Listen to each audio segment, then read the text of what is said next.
दोस्तों, हर साल 25 दिसंबर के दिन हमारी दुनिया के ज़्यादातर देशों में एक त्योहार मनाया जाता है कि जिस त्योहार को क्रिसमस के नाम से जाना जाता है। वैसे तो ऑफिशियली ये ईसाइयों का ही एक त्योहार है, मगर आज के दौर में ईसाइयों के साथ साथ दुनिया के बाकी सभी धर्मों के लोगों ने भी इसको खूब बढ़ चढ़ कर मनाना शुरू कर दिया है। आज के दौर में ये त्योहार कितने बड़े लेवल पर मनाया जाता है, इस बात का अंदाज़ा आप लोग इसी बात से ही लगा सकते हैं कि शायद ही दुनिया के कुछ ही ऐसे देश होंगे कि जहां पर इस त्योहार के दिन सरकारी छुट्टी का ऐलान न किया जाता हो। छुट्टी के साथ साथ इस दिन दुनिया के लगभग सभी बड़े शहरों में न सिर्फ डेकोरेशन देखने को मिलती है, बल्कि लोग इकट्ठे होकर पार्टी शार्टी भी करते रहते हैं। यानी हर जगह पर जश्न ही जश्न नजर आता है। इसके अलावा क्रिसमस से जुड़ी जो सबसे मशहूर चीज़ है, यानी सबसे पॉपुलर कैरेक्टर है, वो दरअसल सेंटा क्लॉज का है। सेंटा क्लॉज के बगैर तो आज के दौर में क्रिसमस का कोई वजूद माना ही नहीं जाता है। क्रिसमस आने पर सबसे ज्यादा चर्चाएं अगर किसी चीज की होती हैं तो वो दरअसल सेंटा क्लॉज की ही होती हैं। सेंटा क्लॉज आज के दौर के ईसाइयों में एक ऐसे कैरेक्टर हैं कि जिनके बारे में ये माना जाता है कि दरअसल वो नॉर्थ के किसी ठंडे इलाके में रहते हैं, जहाँ से वो अपनी एक उड़ने वाली गाड़ी से आते हैं और बच्चों को रात के अंधेरे में चुपके से तरह तरह के गिफ्ट्स देकर जाते हैं। मगर दोस्तों, अब सवाल यही है कि आखिर ये क्रिसमस नाम का त्योहार मनाया क्यों जाता है। इतिहास में इस त्योहार को सबसे पहली बार कब, कैसे और कहां से मनाना शुरू किया गया था, वो कौन इंसान था कि जिसने इस त्योहार की शुरुआत की थी। साथ ही साथ सवाल तो ये भी है कि आखिर ये सेंटा क्लॉज नाम के कैरेक्टर की हकीकत क्या है। क्या सच में आज भी कोई ऐसा इंसान हमारी दुनिया में मौजूद है कि जो रात के अंधेरे में चुपके से उड़ता हुआ आता है और बच्चों को गिफ्ट देकर गायब हो जाता है, या फिर ये सिर्फ और सिर्फ अफसाना है। तो चलिए आज की इस वीडियो में हम अपने इन्हीं सारे सवालों के जवाब ढूंढने की कोशिश करते हैं। RH नेटवर्क के नॉलेजेबल फ्रेंड्स, सबसे पहले तो मैं आप लोगों को ये बताता चलूं कि दरअसल ईसाइयों के मुताबिक 25 दिसंबर ही वो दिन है कि जिस दिन इतिहास में जीसस क्राइस्ट यानी कि हजरत ईसा अलैहिस्सलाम की पैदाइश हुई थी। और हजरत ईसा अलैहिस्सलाम की पैदाइश की याद में, या फिर ये कहिए कि पैदाइश की खुशी में ही वो लोग इस दिन को बड़े धूमधाम के साथ सेलिब्रेट करते हैं। मगर दोस्तों, अगर ऐतिहासिक किताबों की मदद से इस चीज को परखने की कोशिश की जाए तो मामला दरअसल बिल्कुल उल्टा निकलता है, क्योंकि ना तो किसी भी ऐतिहासिक किताब में कोई ऐसा सबूत मिलता है और ना ही इंजील यानी ईसाइयों की जो बाइबल है उससे कोई ऐसा सबूत मिलता है कि जिससे ये माना जा सके कि दरअसल ईसा अलैहिस्सलाम की पैदाइश 25 दिसंबर के ही दिन हुई थी। इवन बाइबल के साथ साथ इस्लाम धर्म की जो सबसे पवित्र किताब है यानी कुरान, इन दोनों ही धार्मिक किताबों में हजरत ईसा अलैहिस्सलाम की पैदाइश से रिलेटेड जो कुछ भी मेंशन है, उस इन्फॉर्मेशन से अगर हम लोग लॉजिकली भी समझने की कोशिश करें और ये अंदाज़ा लगाने की कोशिश करें कि आखिर उस दौर में हजरत ईसा अलैहिस्सलाम की पैदाइश किस दिन हुई होगी, तो दरअसल इससे ये साबित होगा कि उनकी पैदाइश या तो गर्मी के मौसम में हुई होगी या फिर ज़्यादा में ज़्यादा बहार के मौसम में हुई होगी, मगर हाँ, ठंड के मौसम में किसी हालत में नहीं हुई होगी। और जबकि हम सभी जानते हैं कि 25 दिसंबर के दिन तो पूरी की पूरी दुनिया में हद से ज़्यादा ठंड पड़ रही होती है। और ऐसा मैं इसलिए कह रहा हूँ क्योंकि कुरान के मुताबिक हजरत ईसा अलैहिस्सलाम की पैदाइश के बाद जब उनकी माँ यानी कि हजरत मरियम एक खजूर के पेड़ के नीचे आकर बैठ गई थीं, तो अल्लाह की तरफ से उनको ये हुक्म हुआ था कि वो उस पेड़ पर लगी हुई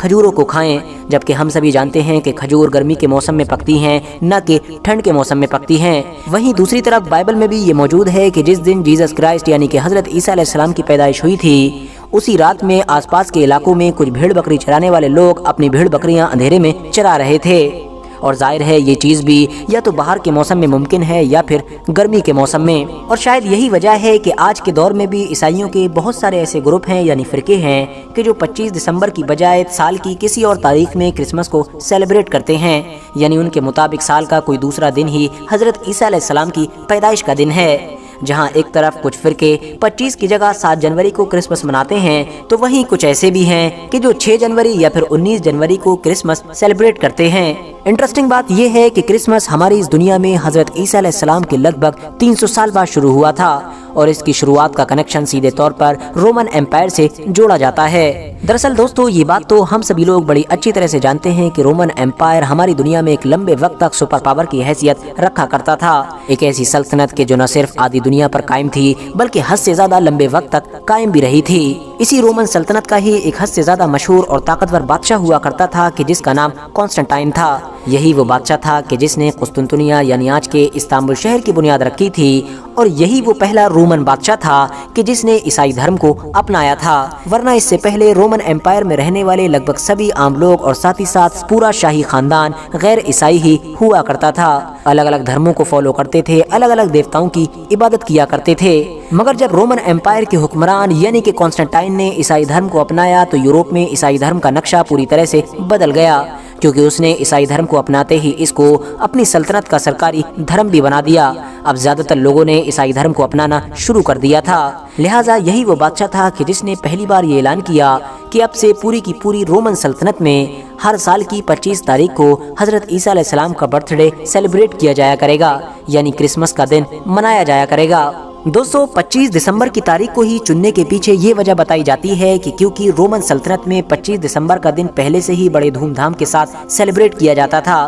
اور یہ سیلیبریٹ کرنے والے وہ لوگ ہوا کرتے تھے کہ جو دراصل رومن ایمپائر میں رہا کرتے تھے اور سورج کو پوجا کرتے تھے۔ ان کے مطابق یہی وہ دن تھا کہ جس دن سورج دیوتا کی پیدائش ہوئی تھی، یعنی سوریہ دیوتا کا جنم ہوا تھا۔ اب کیونکہ 25 تاریخ کو چن کر وہ یہ چاہتا تھا کہ اس کے ذریعے سے وہ نہ صرف حضرت عیسیٰ علیہ السلام کے برتھ ڈے کو سیلیبریٹ کر پائے گا، بلکہ ساتھ ہی ساتھ وہ لوگ کہ جو سوریہ کی عبادت کرتے ہیں ان کے پربھاؤ یعنی اثر کو بھی کم کر پائے گا، اور رومن ایمپائر میں رہنے والے لگ بھگ سبھی عام لوگوں کا دھیان دھیرے دھیرے سوریہ دیوتا سے جیزس کرائسٹ یعنی کہ حضرت عیسیٰ علیہ السلام کی طرف چلا جائے گا۔ اور ظاہر ہے کانسٹنٹائن اپنے اس مقصد میں کامیاب بھی ہوا، کیونکہ جیسے جیسے وقت گزرا پوری دنیا یہ بھول گئی کہ آخر 25 دسمبر کا دن پہلے کس لیے سیلیبریٹ کیا جاتا تھا، اور دنیا کو صرف اور صرف کرسمس ڈے ہی یاد رہ گیا۔ اب اگر بات کریں سینٹا کلوز کی تو میں آپ لوگوں کو بتا دوں کہ سینٹا کلوز کا نہ تو حضرت عیسیٰ علیہ السلام کے اتحاد سے کوئی لینا دینا ہے اور نہ ہی حضرت عیسیٰ علیہ السلام کی پیدائش سے کوئی لینا دینا ہے۔ ایون اگر آپ لوگ کرسمس کے اتحاد سے بھی اس کو جوڑنے کی کوشش کریں گے تو شروع کی کئی صدیوں میں یہ آپ لوگوں کو کرسمس کے اتحاد میں بھی دور دور تک نظر نہیں آئے گا، بلکہ سینٹا کلوز کا یہ کیریکٹر تو بہت آگے جا کر اتحاد کے ایک ایسے انسان سے لیا گیا ہے کہ جو انسان ہماری اس دنیا میں حضرت عیسیٰ علیہ السلام کے دور سے لگ بھگ 250 سے 300 سال بعد پیدا ہوا تھا، اور اس انسان کا نام تھا سینٹ نکولس۔ دراصل دوستو 3 صدی میں سینٹ نکولس کا جنم اس علاقے میں ہوا تھا کہ جو علاقہ آج کے دور میں ترکی میں آتا ہے۔ آپ کو بتا دوں کہ انہوں نے بچپن میں ہی اپنے ماں باپ کو کھو دیا تھا، اور یہ عیسائی دھرم میں حد سے زیادہ آستھا رکھا کرتے تھے، حضرت عیسیٰ علیہ السلام سے حد سے زیادہ محبت کیا کرتے تھے۔ یہی وجہ تھی کہ یہ جب بڑے ہوئے تو پہلے پادری بنے اور بعد میں عیسائی دھرم کے بشپ بنے۔ سینٹ نکولس ایک رحم دل انسان ہونے کے ساتھ ساتھ حد سے زیادہ دانی تھے۔ مال و دولت کی ان کے پاس کوئی کمی نہیں تھی، کیونکہ وراثت میں ماں باپ سے ان کو بہت کچھ ملا تھا۔ یہ نہ صرف ضرورت مندوں کی مدد کیا کرتے تھے، بلکہ مدد کرنے کے ساتھ ساتھ چھوٹے بچوں کو طرح طرح کے گفٹ دینا بھی ان کا شوق ہوا کرتا تھا۔ مگر ان کی خاص بات یہ تھی کہ یہ ضرورت مندوں کی مدد اور بچوں کو طرح طرح کے گفٹ صرف رات کے اندھیرے میں ہی دیا کرتے تھے، کیونکہ ان کو ایسا کرتے وقت لوگوں کی نظر میں آنا بالکل بھی پسند نہیں تھا۔ یہ چاہتے تھے کہ میں جو کر رہا ہوں یہ دنیا والے نہ دیکھ سکیں، اور یہی وجہ ہے کہ آج بھی کرسمس کے دن بہت سارے دیشوں میں عیسائی لوگ اپنے اپنے بچوں کو بہت جلد ہی سلا دیتے ہیں، اور ان سے یہ کہتے ہیں کہ اگر تم لوگ نہیں سوگے تو ظاہر ہے سینٹا کلوز بھی نہیں آئیں گے، اور جب نہیں آئیں گے تو تم لوگ گفٹ بھی نہیں پا سکو گے۔ اس کے علاوہ دوستو سینٹ نکولس کی دریا دلی سے جڑی ایک کہانی کافی مشہور ہے۔ ایسا مانا جاتا ہے کہ سینٹ نکولس کے دور میں ایک حد سے زیادہ غریب انسان ہوا کرتا تھا، جس کی 3 بیٹیاں تھیں، اور ان کی شادی کرنا تو دور بلکہ اس کے پاس گھر چلانے کے لیے بھی پیسے نہیں ہوا کرتے تھے۔ وہ مجبوری میں اپنی ان تینوں بیٹیوں کو مزدوری یا ان جیسے کاموں میں بھیجا کرتا تھا۔ ایسی بری حالت کو دیکھ کر ایک دن سینٹ نکولس نے رات کے اندھیرے میں جب اس آدمی کی تینوں بیٹیوں کی جرابیں سوکھ رہی تھیں تو ان تینوں ہی بیٹیوں کی جرابوں میں ایک ایک سونے کی تھیلی رکھ دی، جس تھیلی کی مدد سے ان لوگوں کی زندگی پوری طرح سے بدل گئی تھی۔ یہی وجہ ہے کہ آج بھی بہت ساری یورپین کنٹریز میں یہ دیکھا جاتا ہے کہ بچے کرسمس کی رات میں اپنے اپنے موزے باہر سوکھنے ڈالتے ہیں، اس امید کے ساتھ کہ اگلے دن جب وہ صبح اٹھیں گے تو ان کے موزوں میں کوئی نہ کوئی گفٹس موجود ہوں گے۔ اس کے علاوہ بھی ایسی بہت ساری الگ الگ طرح کی رسمیں ہیں کہ جو وقت کے ساتھ ساتھ کرسمس کے ساتھ جڑتی چلی گئیں۔ فی الحال دوستو آج کی اپنی ویڈیو کو ہم یہیں پر ختم کرتے ہیں۔ مجھے امید ہے کہ آج کی یہ ویڈیو آپ لوگوں کو بہت زیادہ پسند آئی ہوگی۔ ویڈیو پسند آنے پر نہ صرف ویڈیو کو لائک کریں بلکہ اپنے فرینڈز کے ساتھ بھی ضرور شیئر کریں، اور اسی طرح کی نالجیبل اور ہسٹوریکل ویڈیوز ہمیشہ دیکھنے کے لیے ہمارے اس چینل کو سبسکرائب کرنے کے ساتھ ساتھ بیل آئیکن کو بھی پریس کریں۔